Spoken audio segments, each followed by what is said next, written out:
Baik, kita mulai ya. Assalamualaikum warahmatullahi wabarakatuh. Waalaikumsalam warahmatullahi wabarakatuh. Sebelum kita mulai pelajaran kita hari ini, alangkah baiknya kita berdoa agar menerima kepercayaan masing-masing. Berdoa dimulai.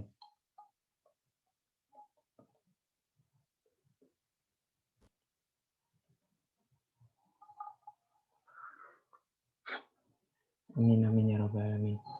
Baik, selamat pagi semuanya. Bagaimana kabarnya hari ini? Semoga di tengah cuaca Bogor yang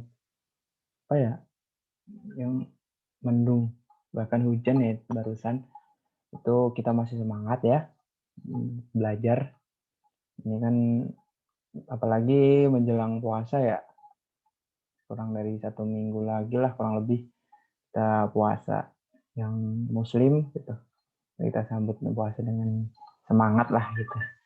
Belajar hari ini kalian masih dalam blok teori ya, sampai habis lebaran kalian ini ya jadwalnya masuk habis lebaran ya. Nah, itu dipersiapkan kesehatannya nanti segala halnya, karena waktu blok praktik itu udah sibuk banget pasti kalian tuh, nggak udah nggak ada waktu buat santai lah gitu. Nah itu semakbo yang asli itu ya kayak gitu nantinya gitu. Akan mungkin akan jauh lebih sibuk karena dipadatkan gitu ya. Tapi enaknya nggak ada pelajaran teorinya gitu. Selama kurang lebih 1 bulan kalian praktik. Pelajaran teorinya paling kimia dasar sih, kimia dasar 1 sama kimia analisis nantinya. Oke, semoga kondisinya semakin membaik sehingga kita bisa tetap muka nanti di setelah lebaran. Gitu. Baik, hari ini kita akan membahas tentang asam basa ya. Kemarin saya sudah tanya kan ke kalian minggu lalu, apa sih yang kalian bingungkan mengenai asam basa gitu. Nah, kita mulai dari teori asam basa dulu. Gitu. Teori asam basa. Kira-kira untuk teori asam basa kalian sudah paham semua atau seperti apa? Atau masih ada yang belum paham? Kita mulai dari teori asam basa Arrhenius dulu ya. Arrhenius, sudah paham belum? Apa yang dimaksud dengan asam Arrhenius dan basa Arrhenius? Coba, salah satu deh.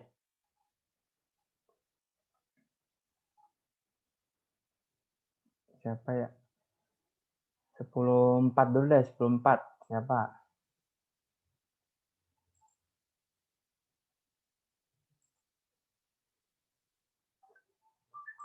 10.4. Alia Audina deh, Alia Audina. Asam Arrhenius sama basa Arrhenius itu pengertian apa? Mbak? Kalau asam Arrhenius itu yang melepas ion H+, Pak. Ion H+ dalam air. Kalau basa? Basa yang melepas ion OH- dalam air. Ya, terima kasih ya buat Alia. Untuk kalau Bronsted-Lowry. Bronsted-Lowry apa? 10.5 sekarang. Coba yang cowok deh 10.5. Rizaldi. Coba. Menurut Bronsted-Lowry asam basa itu apa? Asam adalah senyawa yang memberikan ion H+ pada zat lain. Kalau basa adalah senyawa penerima ion H+. Ya. Kalau asam konjugasi apa asam konjugasi? Dalam Bronsted-Lowry itu ada asam konjugasi dan basa konjugasi. Apa yang dimaksud dengan asam konjugasi dan basa konjugasi?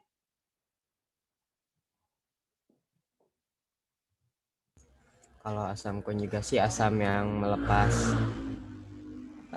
atau mendonorkan protonnya, Pak. Kalau basa konjugasi? Yang menerima protonnya. Okay. Baik. Mungkin ini akan saya sedikit ulas ya, karena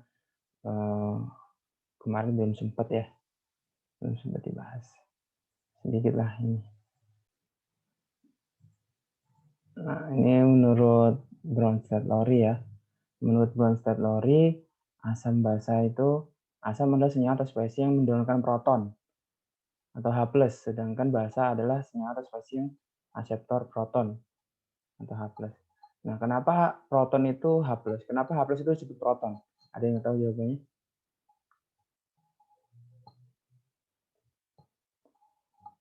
Kenapa H+ disebut proton?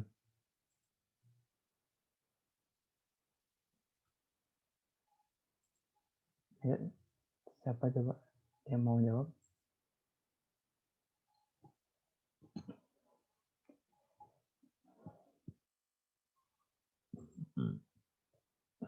Nanti Rizaldi deh, Rizaldi. Kenapa H+ di sini proton ini disebut H+, atau H+ disebut proton? Karena positif. Karena positif. Berarti kalau negatif elektron.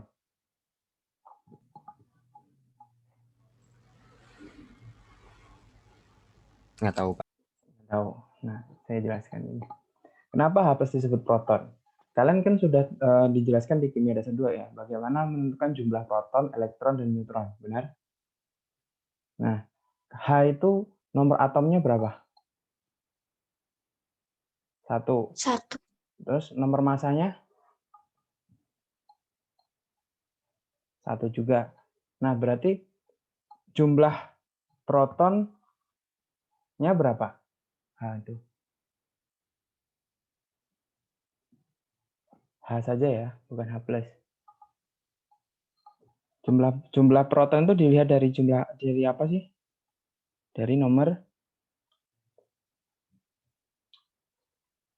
atom ya. Jumlah proton dilihat dari nomor atom. Berarti jumlah proton dan jumlah elektronnya itu sama ketika dia belum berbentuk ion, yaitu 1. Ya kan? Nah, berarti kalau jumlah neutronnya, neutron itu kan nomor massa dikurangi nomor atom kan? Nah, berarti neutronnya H hidrogen itu berapa? Neutronnya hidrogen. Neutronnya atom H.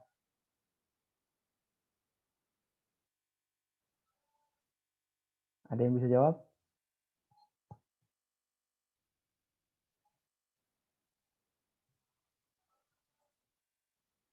Rizaldi juga deh. Neutronnya berapa Rizaldi? Atom hidrogen tuh. 0. 0 ya. Berarti dia tidak punya neutron hidrogen itu.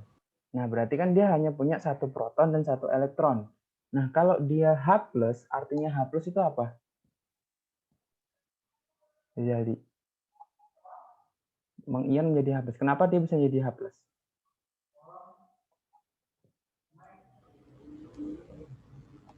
Melepaskan 1 elektron.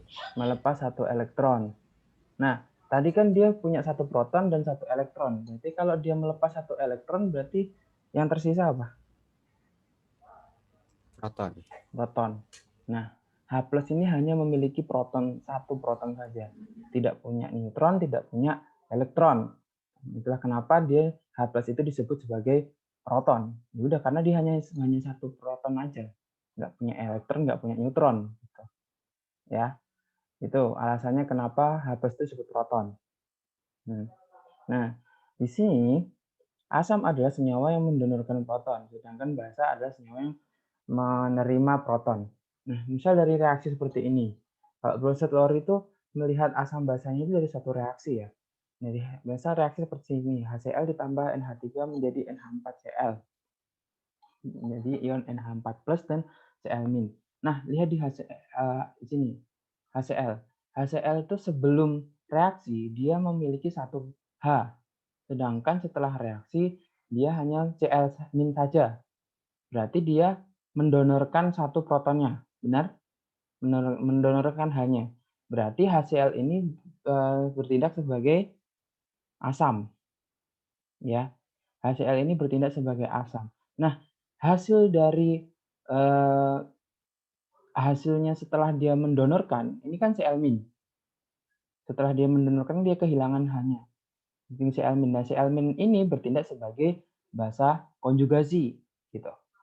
Jadi kalau di sini tuh dia asam, setelah reaksi kehilangan hanya, dia itu menjadi basa konjugasi. Jadi pasangannya itu selalu asam dengan basa konjugasi. Begitupun NH3. NH3 ini adalah aseptor proton. Awalnya dia hanya 3, setelah reaksi jadi hanya 4. Berarti dia menerima 1 proton. Nah, dia kan berarti basa. Nah, setelah dia menerima hasilnya ini, berarti dia disebut sebagai asam konjugasi. Kayak gitu. Ya. Gitu. Jadi asam itu pasangannya basa konjugasi. Sedangkan basa itu pasangannya asam konjugasi. Nah, ini disebut pasangan asam basa konjugasi. Nah, sifat mereka itu bertolak belakang. Misal HCl ini adalah asam kuat kan, kita tahu HCl itu asam kuat. Nah, berarti Cl-nya ini sifatnya adalah basa lemah. Gitu. NH3 ini adalah basa lemah. Berarti NH4+ adalah sebagai asam yang kuat. Kayak gitu. Paham? Ya, garis pangkat paham ya. Itu tentang teori asam basa Bronsted-Lowry. Nah, menurut dari sini kita tahu yang namanya sifat amfoter. Amfoter adalah zat yang bertindak sebagai asam dan basa, tergantung pada jenis reaksinya. Jadi satu zat itu bisa bertindak sebagai asam dan bisa bertindak sebagai basa. Misalnya contohnya di sini. H2O pada reaksi pertama, dia adalah menerima hidrogen atau menerima proton dari HCl sehingga menjadi H3O+ dan Cl-. Berarti H2O di reaksi pertama bertindak sebagai asam atau basa?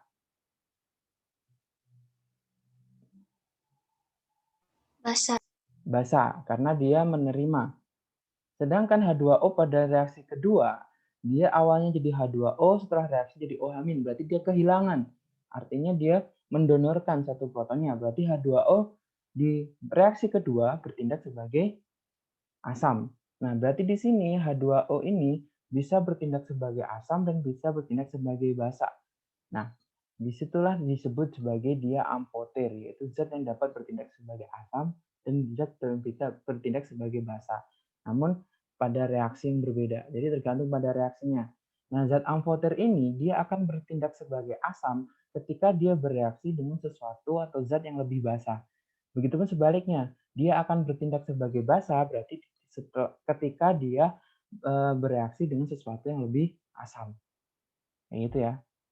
Nah, zat amfoter yang lain apa aja, Pak? Nah, zat amfoter yang lain itu biasanya yang saya tahu Al, ya Al2O3 itu dia bisa bertindak sebagai asam dan bisa sebagai basa biasanya. Atau zat-zat Al yang lain itulah, dia itu juga sifat amfoter Al itu. Gitu. Itu ya. Nah, kalau ada yang pertanyaan silakan langsung dituliskan di kolom chat atau langsung dibuka aja mic-nya ya. Nah, ini kita masih masuk ke teori asam basa. Nah, untuk yang ketiga, yaitu teori asam basa Lewis. Ada yang mau bertanya sekarang berarti 10.6. 10.6, Maghfirah suci. Maghfirah suci. Asam menurut Lewis dan basanya apa? Pengertiannya asam basa Lewis. Asam yang punya PEB. Kalau basa yang kalau asam dia nggak punya PEB, kalau basa ada PEB. Oh ya, sip. Terima kasih Maghfirah ya. Nah, asam menurut Lewis adalah spesies atau senyawa yang aseptor pasangan elektron. Ya, ingat ya, pasangan elektron, bukan elektron. Ya. Sedangkan basa adalah segala sesuatu atau spesies atau senyawa yang mendonorkan pasangan elektron. Ya, pasangan elektron, bukan 1 elektron. Jadi kalau pasangan berarti 2 ya, 2 elektron. Nah, seperti yang dikatakan oleh Maghfirah tadi ya, ketika dia mendonorkan pasangan elektron, artinya dia memiliki kelebihan, benar nggak? Orang itu mendonorkan sesuatu atau memberikan sesuatu pasti memiliki kelebihan. Tuh. Artinya dia memiliki, kalau dia mendonorkan pasangan elektron, berarti dia memiliki pasangan elektron yang tidak berpasangan atau disebut sebagai PEB, pasangan elektron bebas. Itu ya. Sedangkan Untuk asam, dia aseptor atau penerima pasangan elektron. Syarat dia bisa menerima pasangan elektron apa? Syarat dia bisa menerima pasangan elektron adalah dia memiliki tempat kosong. Benar nggak? Dia memiliki tempat kosong yang bisa diisi oleh pasangan elektron yang mau didonorkan. Atau kita sebut sebagai orbital kosong. Gitu ya. Jadi asam itu memiliki orbital kosong di atom pusatnya. Ya. Ingat, di atom pusatnya. Sedangkan basa adalah yang memiliki PeB di atom pusatnya atau yang mendonorkan pasangan elektron. Kayak gitu. Ini contohnya seperti ini. Nah, ini gampang lah ya. Oke. Nah, kita lanjut nih. Kemarin banyak yang tanya tentang Pak, bagaimana sih cara ini gitu. Nah, ini kalau ciri-cirinya lebih seperti ini ya, asam basa. Ini saya rasa sudah sangat umum lah. Nah, kita masuk ke kekuatan asam dan basa.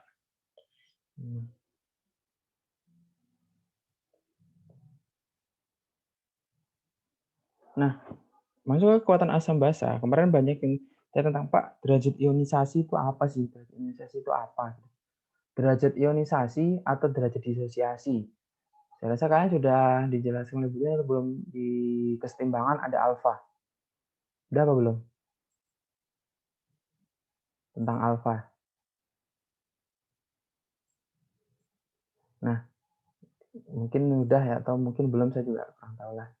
Nah, tentang alfa, derajat ionisasi atau derajat ionisasi atau alfa. Alfa itu rumusnya adalah jumlah mol zat yang terurai dibagi dengan jumlah mol awal. Atau jumlah mol yang terdisosiasi atau terionisasi dibagi dengan jumlah mol awal. Nah, untuk asam dan basa yang kuat, itu alfanya itu sangat besar, mendekati 1. Ya, mendekati 1. Artinya apa? Artinya ketika dia bersifat asam atau basa yang kuat, dia bisa mengionkan semua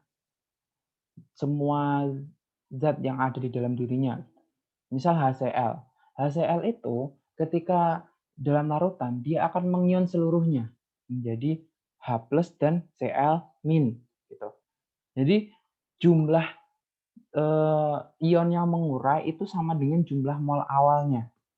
Artinya jumlah mol awal itu semuanya terurai, sehingga nilai alfanya sama dengan 1.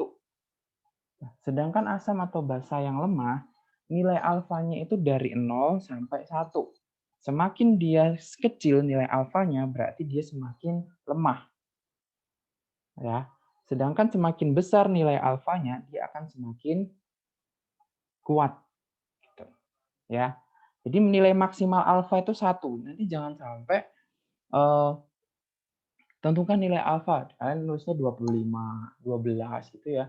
Nilai alfa itu maksimal 1 dan minimal paling kecil 0. Ya.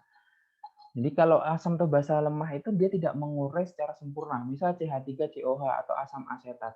Ketika dia mengurai dalam larutan, itu tidak semuanya menjadi CH3CO- dan H+. Tapi masih ada CH3COH yang tidak mengurai. Jadi dalam larutan itu ada CH3COH, CH3CO- dan H+. Kayak gitu. Nah, itu penyebabnya kenapa dia nilai alfanya itu tidak 1, dari 0 sampai 1. Nah, nilai alfa itu selain 0 sampai 1 juga bisa dituliskan dalam bentuk persen. Jadi maksimal pasti 100% dan minimalnya 0%. Gitu ya. Jadi nilai alfa itu bisa persen, bisa 0 sampai 1. Kayak gitu. Nah, kita masuk ke tetapan ionisasi asam atau Ka. Ya. Tetapan ionisasi asam. Misal saya punya asam Ha, dia mau jadi H+ dan amin. Nah, misal saya mol awal Ha itu 1. Nah, saat reaksi, dia mengurai sebanyak alfa. Ya, reaksi ini sebenarnya alfa dikali mol awal. Ya kan? Mol yang bereaksi itu sama dengan alfa dikali mol awal. Kan di sini kan alfa sama dengan jumlah mol terionisasi per jumlah mol awal. Berarti kan kalau kita pengen tahu berapa jumlah mol yang terionisasi sama dengan alfa dikali jumlah mol awal, ya kan? Gitu. Nah, berarti di sini jumlah bereaksi itu alfa. Nah, ini berarti sesuai dengan perbandingan koefisiennya. Di sini alfa, di sini alfa. Berarti di sini di akhir 1 min alfa, alfa, dan alfa. Konstanta tetapan ionisasi atau Ka itu sama kayak tetapan konsentrasi, tetapan kesetimbangan konsentrasi yang kalian pelajari di kesetimbangan. Yaitu ada H+, berarti di sini yang produknya kan konsentrasi H+, dikali konsentrasi amin dibagi dengan konsentrasi Ha. Kayak gitu. Nah, kira-kira untuk asam kuat, nilai Ka-nya itu berapa? Nilai asam kuat. Asam kuat itu Ka. Berarti kalau basa itu berarti Kb ya, tetapan ionisasi basa. A-nya itu asam, B-nya itu basa. Biasanya kok asam atau basa kuat itu tidak memiliki nilai Ka atau nilai Ka-nya tidak terhingga, besar sekali gitu. Nah, misalkan kalian lihat di sini. Misal ini saya masukkan, dia kan asam kuat. Tadi kalau asam kuat itu nilai alfanya berapa? 1 kan? Berarti di sini misal 1, berarti di sini 1 dikurangi 1. Ya kan? Berarti 0. Berarti di sini 1, ya kan? Di sini 1 dibagi 0. 1 dibagi 0 berapa? Tidak terdefinisi. Benar kan? Menurut matematika seperti itu. Nah, 1 dibagi 0 tidak terdefinisi. Berarti yang memiliki Ka itu hanya asam dan asam lemah. Atau yang memiliki Kb hanya basa lemah. Untuk asam dan basa kuat tidak memiliki nilai Ka atau nilai Kb. Atau bisa dikatakan tidak terdefinisi. Nilai Ka dan Kb-nya sangat besar. Gitu ya. Oke, sip. Lalu ada yang tanya, Pak, untuk membedakan asam dan basa yang kuat atau asam dan basa yang lemah seperti apa? Sudah ada jawabannya di video kedua atau berapa ya yang dia ada larutan asam basa. Silakan dilihat di situ ya kalian tuh. Kalian tuh hanya menghafalkan basa kuat saja dan asam kuat saja. Berarti sisanya asam dan basa lemah. Nah, enaknya seperti ini. Basa kuat, kita tahu dia basa kuat atau basa lemah, dilihat aja ya. Kalau dia itu kationnya adalah golongan 1 dan golongan 2A kecuali Be dan Mg, berarti bisa NaOH, bisa KOH, bisa CaOH 2 kali, bisa BeOH 2 kali dan seterusnya ya. Berarti dia adalah termasuk basa yang kuat. Nah, kalau kationnya itu golongan 1 dan 2A kecuali Mg dan Be, ya, Be tadi saya sebutkan ya, iya, kecuali Be dan Mg, berarti dia adalah basa kuat. Berarti selain itu apa? Selain itu adalah basa lemah. Jelas? Kalau asam kuat itu biasanya asam kuat itu hanya HCl, H2SO4, HNO3, lalu ada asam perklorat, ya, asam perklorat juga. Terus ada apa ya? Pokoknya yang ada di golongan 7. Kalau anionnya ada di golongan 7A kecuali F, fluoride, ya, kecuali fluoride, itu dia termasuk asam kuat. Nah, selain itu asam lemah, itu aja ya.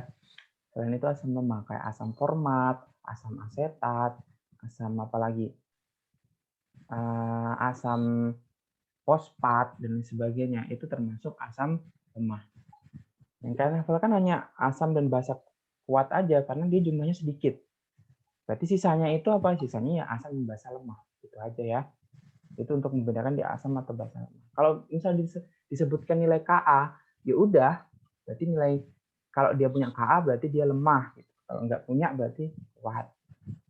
Intinya kalau semakin besar nilai Ka, maka dia akan semakin kuat asamnya. Atau yang semakin besar nilai Kb, berarti nilai dia semakin basa. Kekuatannya dilihat dari situ. Oke, jelas ya. Next. Nah, kita masuk ke kekuatan asam. Basa untuk asam dan basa lemah. Bisa saya punya Ha sama ya kayaknya. Konsentrasi awalnya di sini tidak satu, misal Ha gitu. Berarti untuk reaksinya alfa Ha, alfa Ha, alfa Ha. Berarti di akhir Ha min alfa Ha ini ya, secara stoikiometrinya seperti ini. Berarti nilai Ka sama dengan konsentrasi Ha dikali konsentrasi amin dibagi konsentrasi Ha. Nah, berarti ini kita masukkan ya. Berarti alfa Ha dikali alfa Ha. Karena ini sama, saya tulis dari alfa kuadrat dikali Ha kuadrat. dibagi dengan HA min alfa HA. Kalau HA-nya itu saya keluarkan, berarti HA dikali 1 min alfa. Ini ya. Lalu nilai ini jadi alfa kuadrat dikali HA. Kayak gini.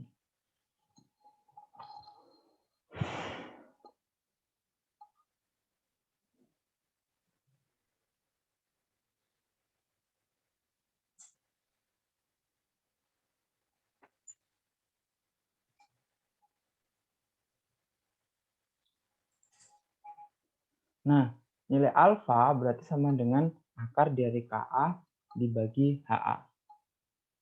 Gitu ya. Dari persamaan ini. Ini HA-nya kita coret, set gitu. Ya. Jadi seperti itu.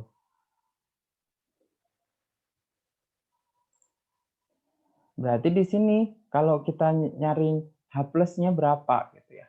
H plus sama dengan alfa dikali HA. Karena ini H plus kan di sini. H plus sama dengan alfa dikali HA.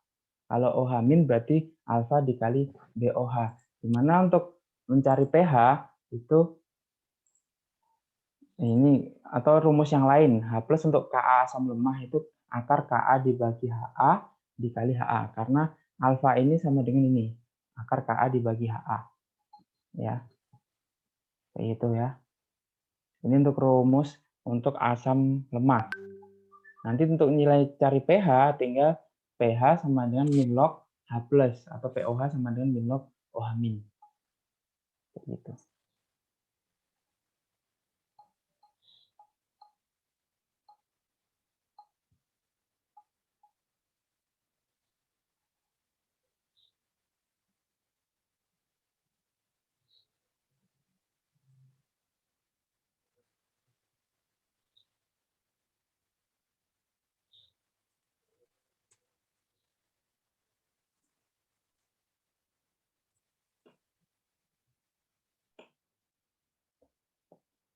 Nah, bagaimana kalau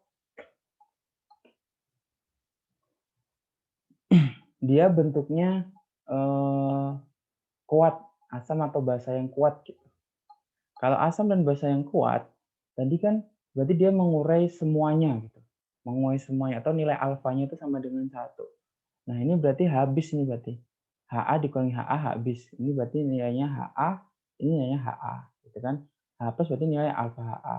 Nah, kalau 2 berarti kalau dia hanya 2 jadi 2HA plus A min, berarti di sini 2 dikali alfa.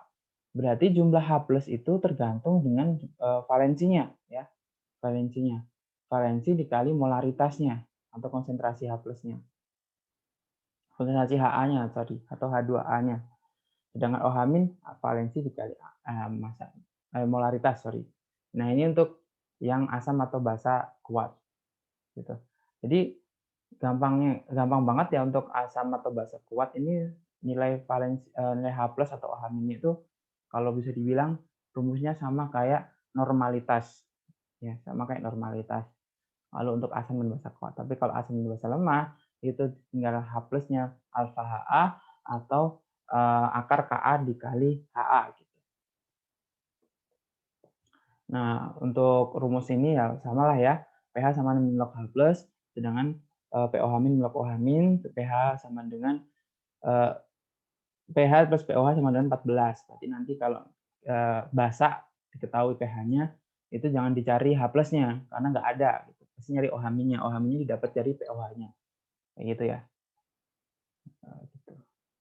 Nah, di sini itu diketahui bahwa asam itu semakin kuat asam dia, itu akan pH-nya semakin kecil. Semakin mendekati 0 itu berarti dia asamnya semakin kuat. Sedangkan basa kebalikannya. Basa itu semakin kuat, maka pH-nya akan semakin besar. Ya. Jadi 14 mendekati 14 itu berarti dia semakin kuat basanya. Dan semakin mendekati 7 itu semakin lemah baik asam atau basanya. Jelas ya? Karena pOH-nya besar, kalau pOH-nya besar berarti dia semakin basa. Nah, pOH semakin besar itu pH-nya semakin besar juga. pOH-nya kecil ya, pOH-nya kecil, maka pH-nya semakin besar. Seperti itu. ya. Jadi kalau dituliskan digambarkan ya, kalau digambarkan itu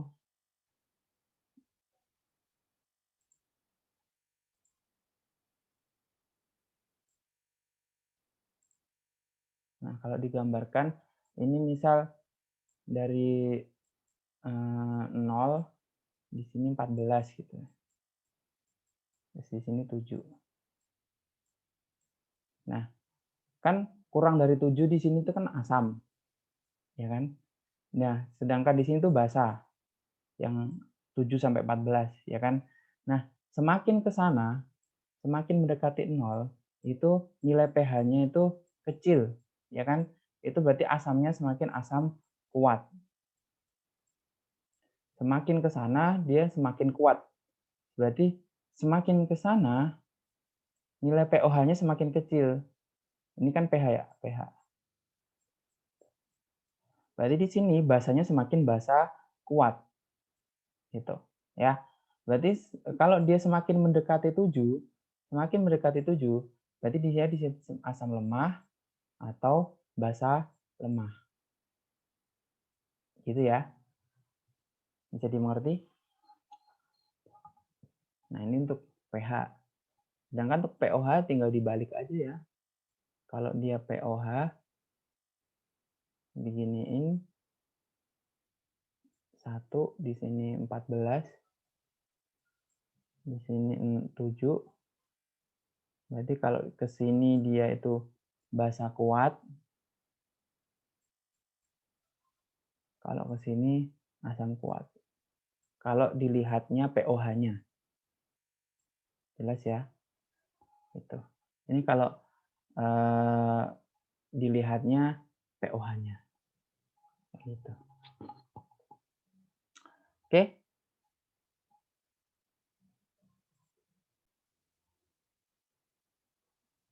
Itu untuk asam, rumus asam dan basa yang kuat dan lemah. Ada yang mau ditanyakan sampai sini? Kita sampai ke asam dan basa lemah aja. Dulu. Gitu. Nanti kita masuk ke buffer habis ini.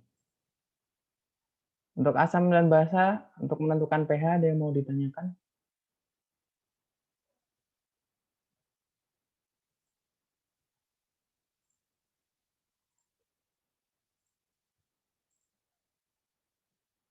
Tidak ada?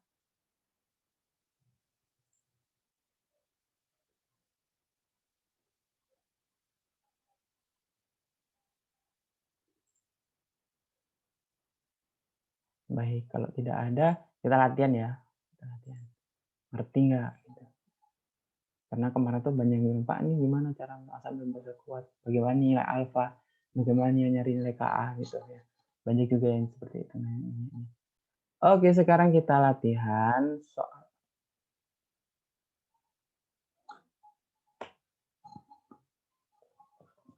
Oke, silakan kerjakan soal ini. Saya kasih waktu 5 menit. Yang sudah ketemu jawabannya silakan tuliskan di kolom chat.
Oke, ada yang sudah dapat jawabannya?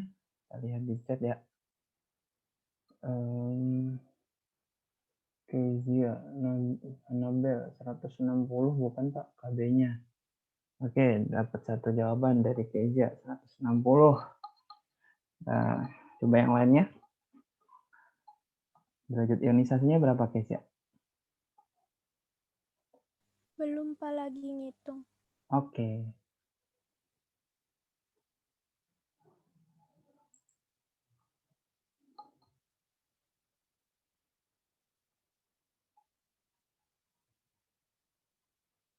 Ada yang punya jawaban lain, silakan dituliskan kalau ada jawaban lain. Ini caranya kan sudah saya jelaskan di video pembahasan kemarin ya. Rizaldi, KB 10 pangkat min 7. Oke, Fauzan juga 10 pangkat min 7 untuk yang KB. Nice. Yang lain yuk tulis jawabannya.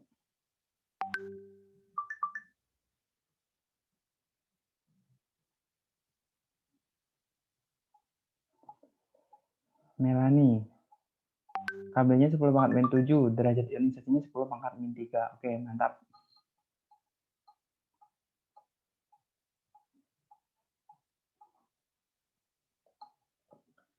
Oke, makasih udah jawab. Yang lainnya masih ditunggu jawabannya. Revira, 10 pangkat min 7 dan 10 pangkat min 3. Nice. Kurnia Azhara, 10 pangkat min 7 untuk KB-nya. Terus,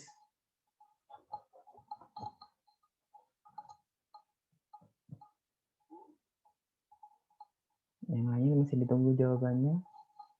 Terima kasih udah jawab semuanya, yang sudah jawab. Yang lain masih ditunggu jawabannya.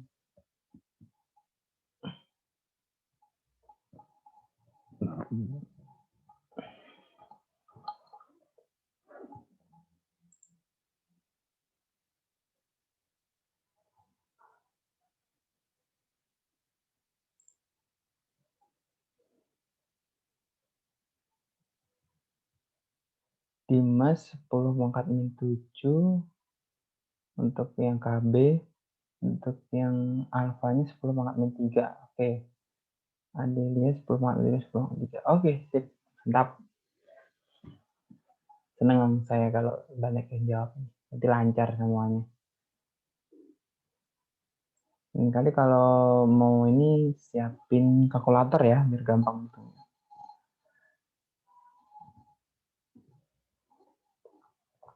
Oke, yang lain bagaimana?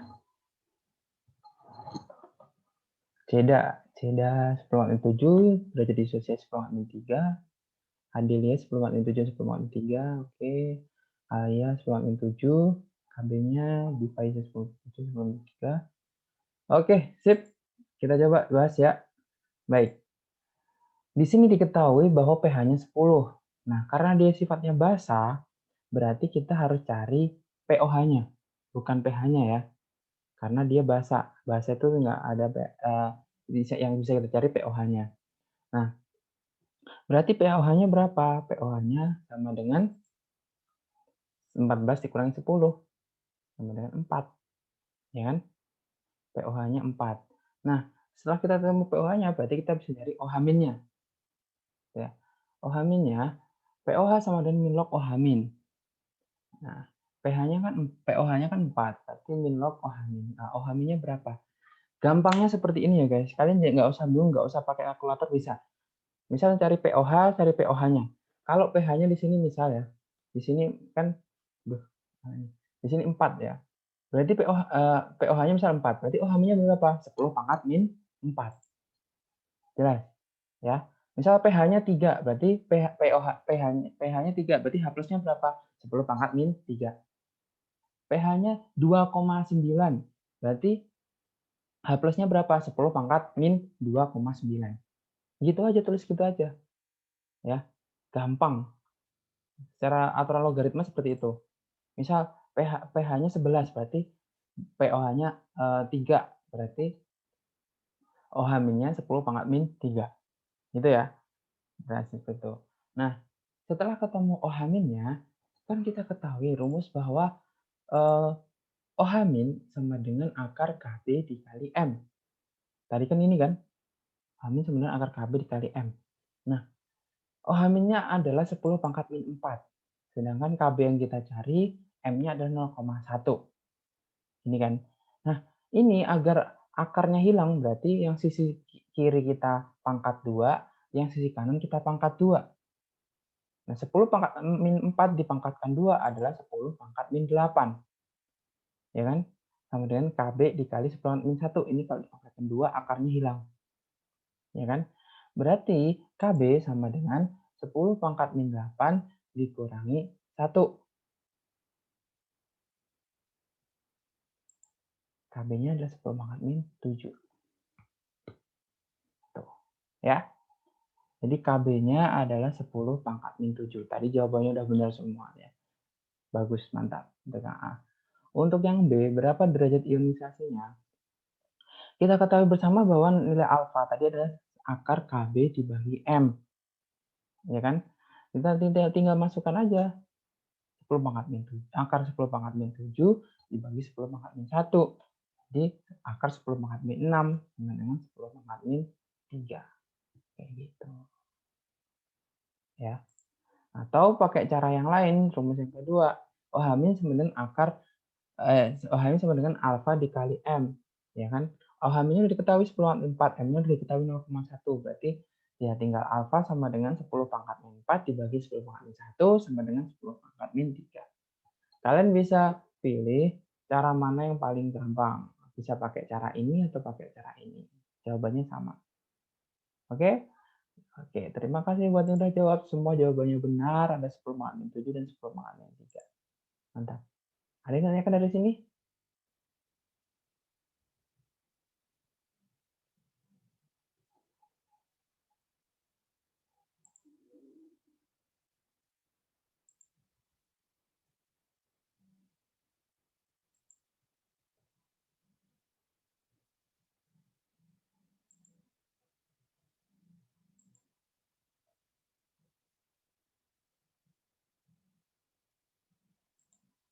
Tidak ada ya?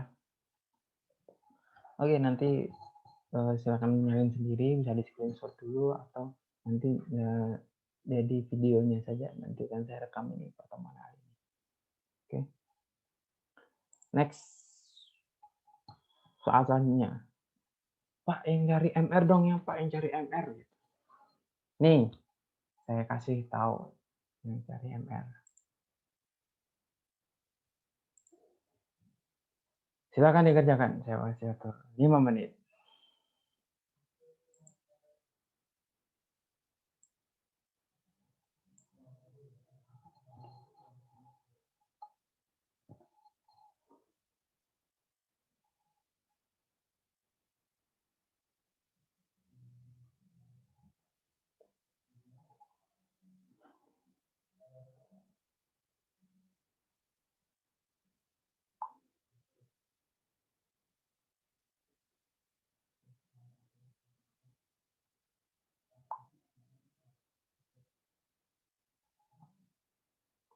Yang sudah ketemu jawabannya, silakan tuliskan di kolom chat.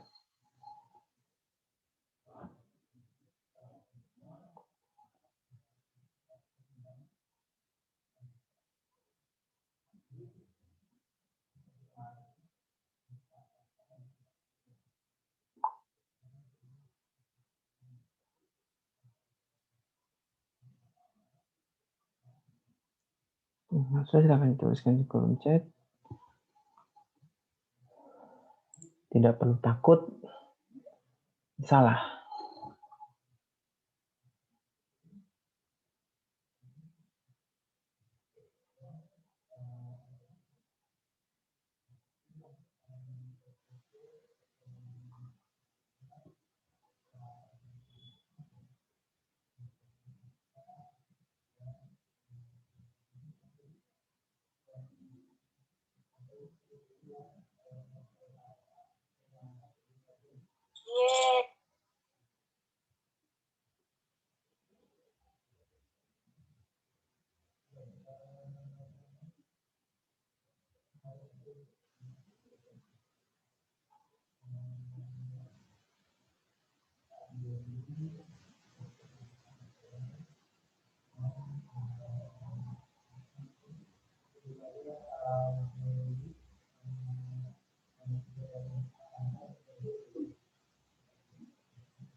460, 460, 460.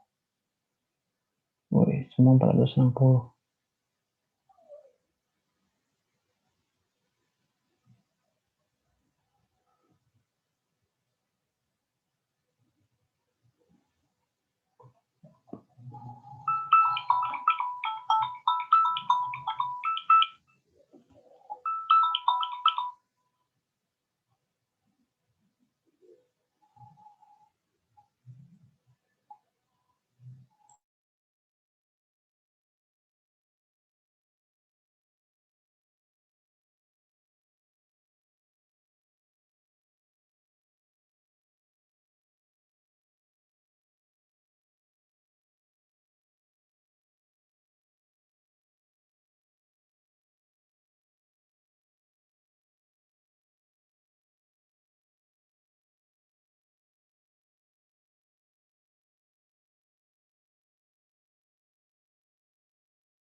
Oke, yang lain gimana?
Empat ratus enam puluh. Oke. Oke, yang lain ditunggu, masih ditunggu.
Oke, banyak ya, jawab 460 ya.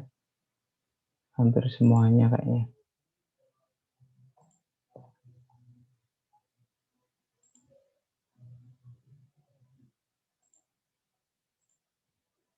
Coba kita bahas satu persatu.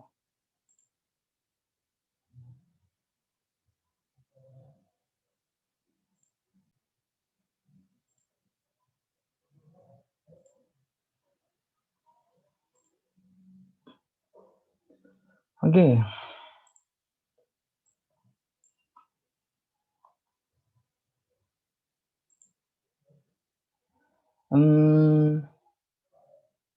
Baik, kita bahas ya. Justin menimbang suatu zat sebanyak 11,5 gram, kemudian dia melarutkan hingga volumenya 100 mili. Setelah diukur menggunakan pH meter, larutan memiliki pH 2,17. Jika zat yang ditimbang tersebut merupakan asam lemah dengan Ka sekian, tentukan MRZ tersebut. Oke.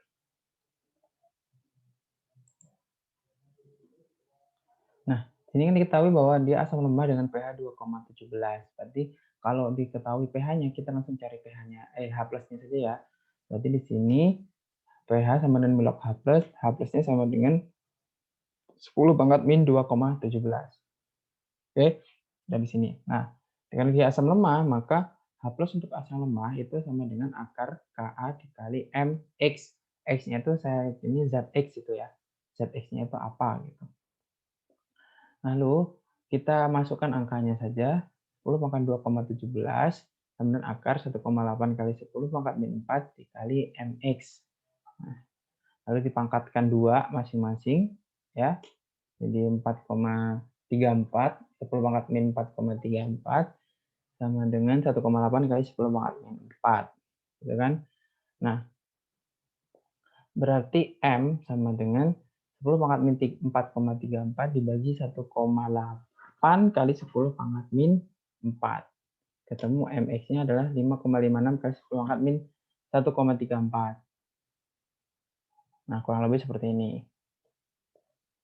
Oke, lalu kita cari MR-nya. Karena sudah diketahui molaritasnya, kita ketahui bermolaritas atau sama dengan segini ya, 5,56 pangkat min 1,34 itu. Lalu molaritas sama dengan gram per mr dikali 1000 per mililiter. Ya kan?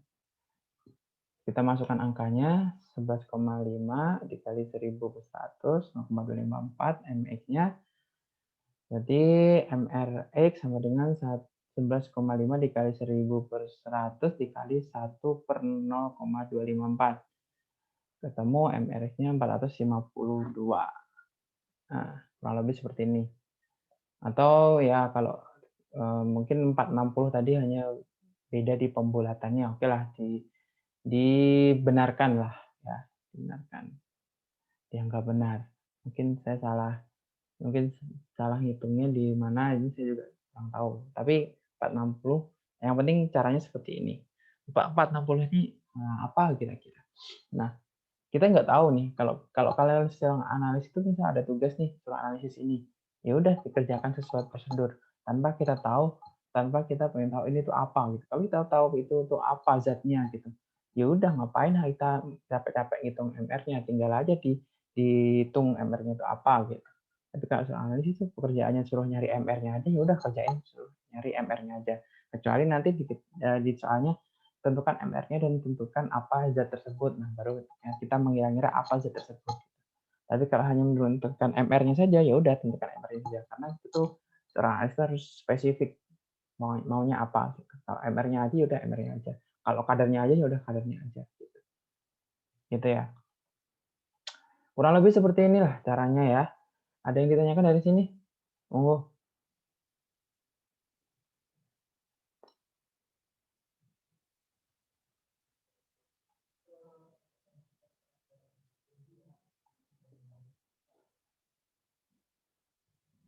Tidak ada? Baik. Pak, Ya, silakan.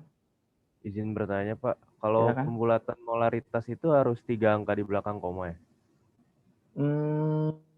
Sebenarnya lebih besar itu lebih baik. Lebih baik. Kalau kamu tadi berapa angka di belakang koma? Saya angkanya 0,2539.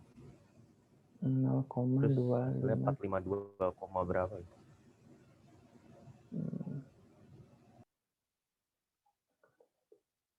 Oh ya, boleh. Berarti 4 angka ya? Ya. Ya, nggak apa-apa. Makasih, Minimal Pak. 3. Lebih dari 3 boleh. Oke, makasih Pak. Ya. 2 juga oke lah. 2 juga masih oke. Tapi lebih banyak semakin baik sih. Lebih banyak di belakang komanya. Lebih akurat nantinya. Oke, ada lagi yang mau tanya?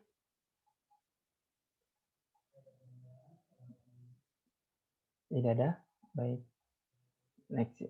Nanti kalau cepat aja karena kita makan dikejar waktu ya. Nah, kita lanjut pembahasnya tentang larutan buffer. Larutan buffer mana ya? Larutan buffer. Bentar, saya buka dulu larutan penyangga. Kalian sudah belajar tentang larutan penyangga yang minggu lalu ya. Tentang larutan penyangga.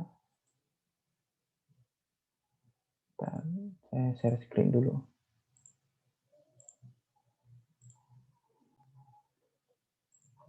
Ini juga sudah ada di PPT kalian ya, di Google Classroom tentang larutan penyangga ini. Nah, larutan penyangga atau larutan buffer atau biasa juga disebut larutan dapar. Ya, jadi bisa buffer, dapar, atau penyangga. Adalah suatu sistem larutan yang dapat mempertahankan nilai pH ketika ditambahkan sedikit asam, sedikit basa, atau pengenceran. Gitu ya. Nah, ini contohnya seperti ini. Nah, yang A itu larutan yang sama dengan konsentrasi sama ditambahkan dengan indikator methyl orange. Yang satu yang sebelah kiri unbuffered atau tidak ditambahkan larutan buffer, sedangkan yang kanan sudah ditambahkan oleh larutan buffer. Gitu. Nah, jadi ketika masing-masing piala gelas ini ditambahkan 1 mili 0,01 m HCl, ternyata yang tidak diberi buffer itu berubah menjadi merah. Artinya apa? Artinya dia menjadi sifatnya asam. Artinya dia menjadi asam. Sedangkan yang kanan itu tetap warna kuning. Artinya pH-nya dia tidak berubah menjadi asam. Ini salah satu contoh dari larutan buffer. Ya. Itu suatu sistem larutan yang dapat mempertahankan pH. Jadi ketika larutan ditambahkan sedikit asam, sedikit basa, itu dia akan bertahan pH-nya. Tapi kecuali kalau ditambahkannya terlalu banyak gitu ya, nanti dia akan berubah pasti pH-nya. Ya. Itu untuk buffer pengertiannya. Nah, kalau dalam kehidupan sehari-hari ya banyaklah ini. Contohnya sudah dijelaskan dulu di kemarin di video yang minggu lalu ya. Nah, dua jenis larutan penyangga atau larutan buffer itu ada buffer asam dan buffer basa. Buffer asam itu ya tentunya untuk mempertahankan pH asam, sedangkan buffer basa itu tentunya untuk mempertahankan pH basa. Dan untuk cara membuatnya ada dua cara masing-masing, ada cara langsung dan cara tidak langsung ya. Nah, larutan buffer ini sebenarnya adalah suatu larutan yang sistemnya itu terdapat dua larutan, yaitu asam lemah dengan basa konjugasinya atau dengan garamnya, dan satunya itu kalau yang buffer basa itu basa lemah dengan asam konjugasinya kayak gitu ya. Nah, asam konjugasinya ini biasanya didapatkan dari garam si dianya, dari garam si asam lemah atau basa lemahnya kayak gitu. Untuk secara langsung berarti untuk membuat buffer secara langsung itu hanya mencampurkan asam lemah dengan garamnya. Sedangkan untuk basa itu basa lemah dengan garamnya. Nah, untuk secara tidak langsung itu bisa mereaksikan antara asam lemah dengan basa kuat. Tapi dengan catatan asam lemahnya itu lebih besar konsentrasinya, lebih besar jumlahnya, lebih besar molnya. Sehingga nanti menjadi reaksi pembatasnya itu adalah basa kuatnya. Untuk buffer asam. Untuk buffer basa itu mereaksikan antara basa lemah dengan asam kuat. Tentunya buffer untuk yang basa ini basa lemahnya lebih banyak daripada asam kuatnya. Kayak gitu. Nah, contohnya seperti ini ya untuk rumusnya ya. Nah, kan di dalam larutan itu ada dua nih, yaitu asam lemah dan garamnya.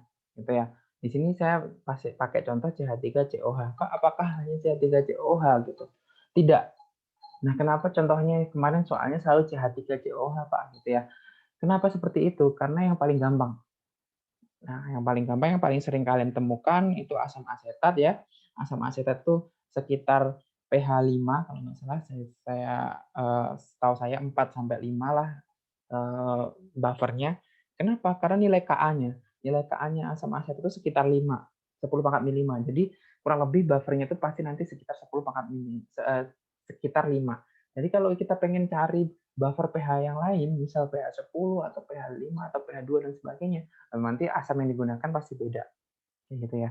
Pak, kenapa CH3COH? Karena ini yang paling sering muncul dan paling gampang lah, gitu ya. Nah, di sini kan di dalam buffer asam asetat itu ada asam asetat sebagai asam lemah dan ada natrium asetat sebagai penyumbang si basa konjugasinya.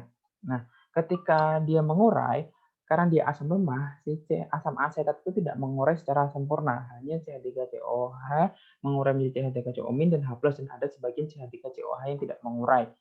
Lalu untuk garamnya, karena dia sifatnya garam itu dalam air dia mengurai secara sempurna. Berarti dia menjadi CH3COmin dan NH+. Nah, berarti kan nilai Ka itu tadi kita ketahui bahwa Ka itu tetapan ionisasi asam. Berarti CH3COmin dikali konsentrasi H+ dibagi konsentrasi CH3COH. Nah, berarti ini kita pindah ruaskan ya. Pindah ruaskan dari sini, H+ jadi ke kiri, Ka-nya jadi ke kanan gitu ya. Jadi ini kan kali silang gitu kan. Berarti Ka dikali CH3COH dibagi CH3COmin untuk nilai H+-nya. Nah, diperhatikan CH3 di sini ada CH3COmin. CH3COmin di dalam larutan tersebut, ya di dalam larutan tersebut itu berasal dari CH3COmin dari asam lemah, asam asetat, dan CH3COmin dari garamnya yaitu natrium asetat.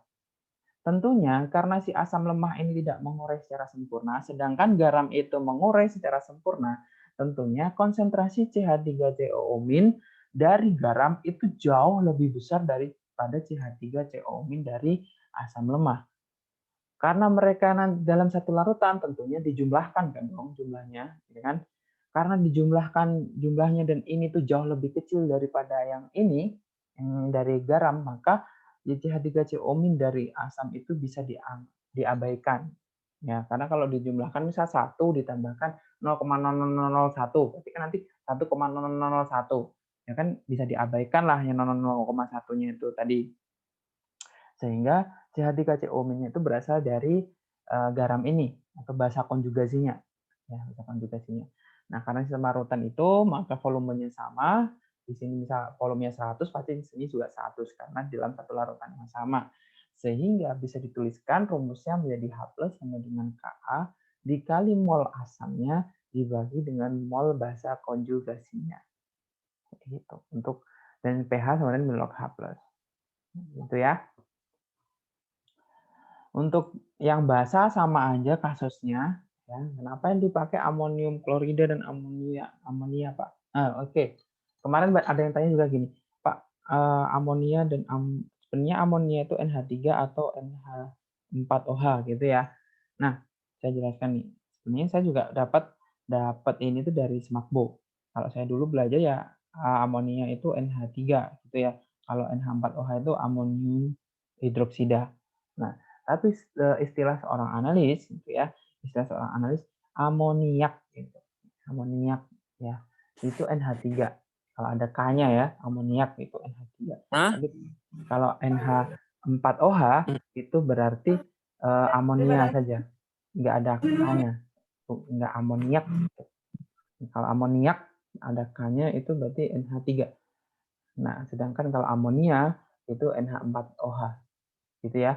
Nanti kalau amonia saja berarti NH4OH. Gitu. Karena di larutan itu kebanyakan NH4OH.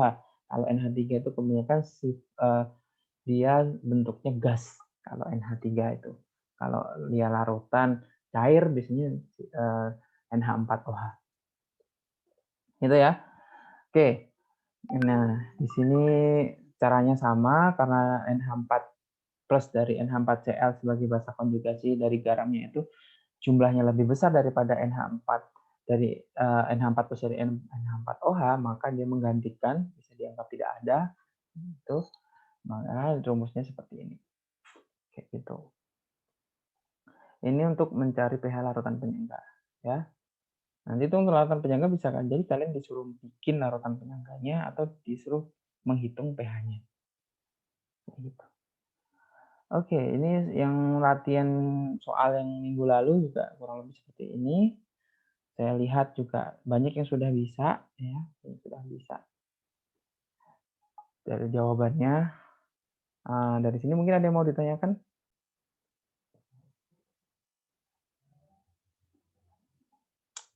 Oke, saya tunjukkan aja pembahasan soal yang minggu lalu ya. Pembahasan soal minggu lalu. Yang beberapa soal aja nomor 1 sama nomor berapa ya, yang mau dibahas. Nomor 1 kemarin tuh udah berapa ya? 4 atau 5 ya?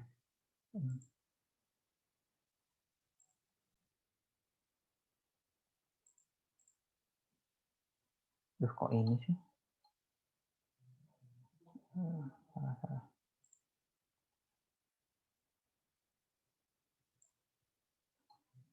Ini yang nomor 1 kalau nggak salah ini.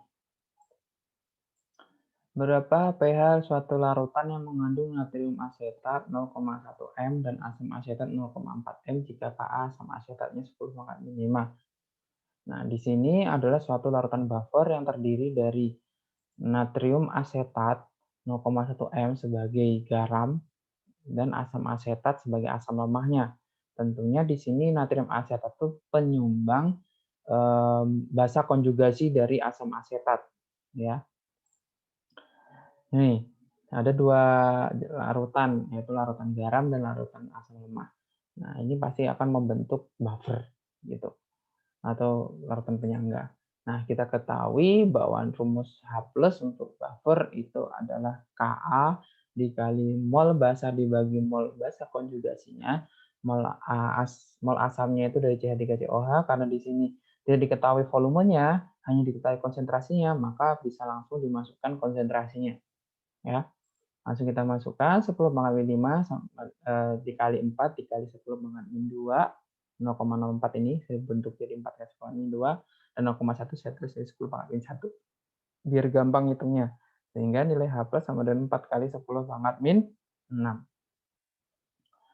Nah, sudah ketemu H+-nya, kita cari pH-nya, min log H+ sama dengan min log 4 kali 10 pangkat min 6, hasilnya adalah 6 min log 4. Gitu. Gampang sekali ya. Gampang. Ini yang gampang ini. Nomor 1 mah bisa semua kayaknya ya. Nomor berapa yang susah? Kemarin yang soal kemarin. Atau nggak ada yang susah? Kayaknya nggak ada yang susah ya.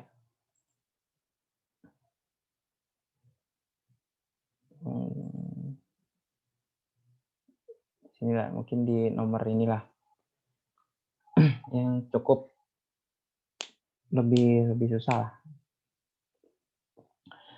Berapa gram natrium asetat CH3CONA yang harus ditambahkan ke dalam 1 liter larutan asam asetat 0,15 m agar pH larutan penyangga sama dengan 5,0. Nah, kita ketahui di sini berarti si buffer tersebut terdiri dari asam asetat dan natrium asetat. Jadi dari asam lemah dan garamnya. Nah, asam lemahnya itu 0,15 m dalam 1 liter, sedangkan natrium asetatnya berapa nih yang harus dilarutkan ke dalam 1 liter larutan asam asetat ini biar pH penyangga itu sama dengan 5 gitu. Nah, kalau diketahui pH ya, sangat jelas ya. Ini kalau kalian ingat-ingat ya, kalau yang diketahui pH, maka untuk asam langsung dicari H+-nya. Kalau basa dicari pOH-nya lalu dicari OH-nya. Karena apa? Karena nanti pasti tidak jauh-jauh dari H+ dan OH-. Oke? Kalau diketahui asam, langsung cari H+-nya. Kalau diketahui basa, cari pOH-nya lalu cari OH-nya. Pasti nanti tidak jauh-jauh dari situ. Nah, kita ketahui untuk rumus pH sama min log H+, ya, pH-nya 5, berarti H+-nya ada 10 pangkat min 5. Gampang banget ya ini. Lalu, kita masukkan ke rumus buffer, di mana H+ sama dengan Ka dikali mol asam dibagi basa konjugasi. Nah, mol asamnya, berarti kita masukkan H+ sama dengan Ka dikali mol asamnya CH3COH dibagi mol basa konjugasi. Basa konjugasinya yaitu CH3COO-. Gitu. Nah, kita tahu untuk mol CH3COH berarti kan molaritas dikali volume. Volumenya 1 liter dikali molaritasnya 0,15. Jadi 0,15 dikali 1 liter ketemu 0,15 mol juga kan? Oke, lalu kita masukkan H+-nya itu 10 pangkat min 5 sama dengan Ka. Ka-nya nih kita ambil dari nomor 1 tadi ya. Nomor 1 kan tadi diketahui CH3COH 10 pangkat min 5. CH3COH 10 pangkat min 5 dikali 1,5 kali 10 pangkat min 1 dibagi mol HCOO min. Sorry. Ini harusnya CH3CO min ya, bukan HCOO. Salah ini ya. Nah, kita benerkan dulu dah. CH3COO min. CH3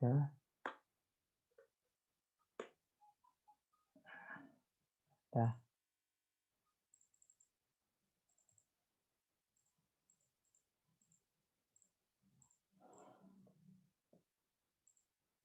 Nah, mol CH3COO min ini pindah ruas ya. 10 pangkat 5 dikali 1,5 1 dibagi 10 pangkat 5. 1,5 kita coret nih berarti sama kan?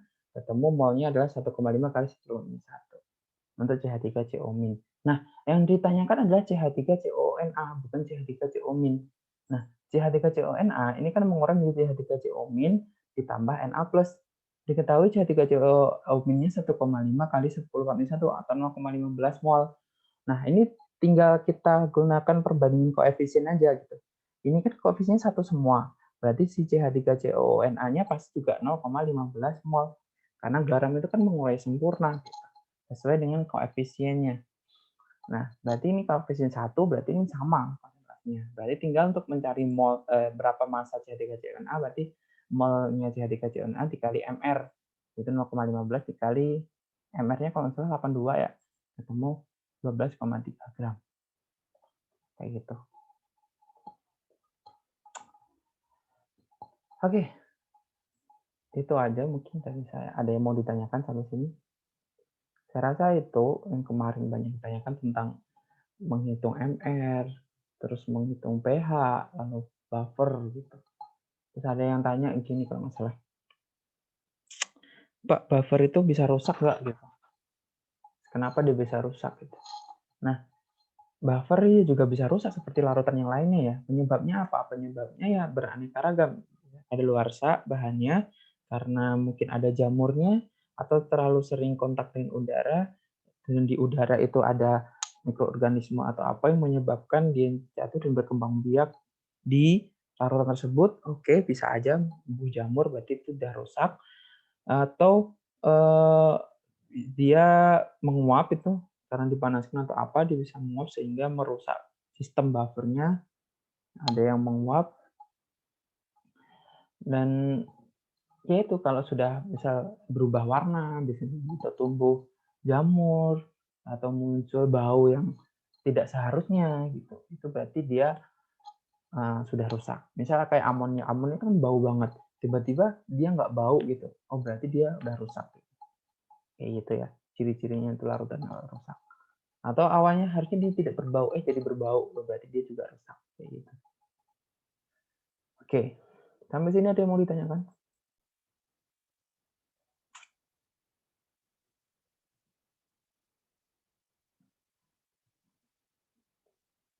Ini untuk asam basa itu tinggal 1 hidrolisis, mungkin minggu depan. Lalu ya minggu depan tuh libur ya. Ya, minggu depan libur awal puasa. Ketemu lagi minggu depannya lagi, berarti pas puasa hidrolisis. Hidrolisis itu paling 1 pertemuan, 2 pertemuan selesai. Terus KSP selesai. Nggak lama lagi lah kayaknya.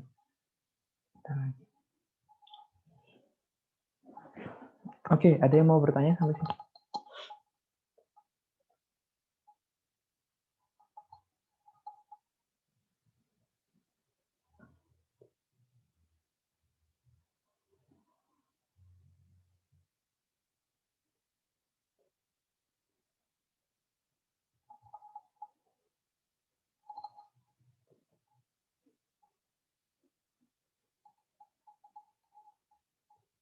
Tidak ada? Udah jelas semua ya? Udah bisa ulangan berarti ya?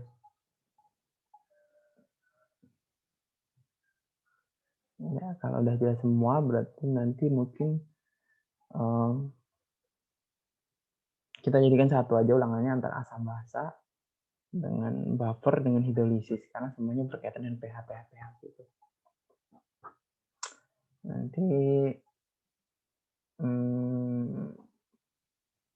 habis lebaran aja ulangannya. Habis lebaran. Jadi setelah kalian lebaran santai-santai tiba-tiba plek ulangan. Tapi habis lebaran kalian ini ya praktik ya. Nggak apa-apa lah. Oke. Mungkin itu saja dari saya untuk pelajaran kita hari ini. Jika tidak ada yang bertanya, tetap kita akhiri pertemuan kita hari ini.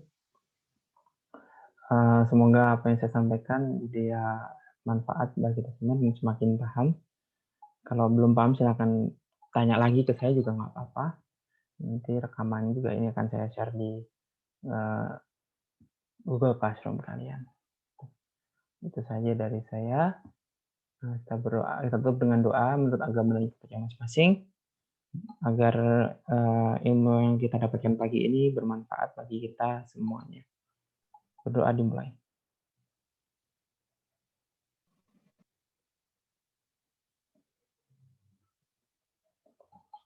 Amin. Sudah dapat cukupkan, terima kasih sekali lagi. Jangan lupa nanti setelah ini absen di Google Classroom kalian masing-masing. Saya akhiri, Assalamualaikum warahmatullahi wabarakatuh. Waalaikumsalam warahmatullahi wabarakatuh. Waalaikumsalam warahmatullahi wabarakatuh. Ya. Terima kasih, Pak.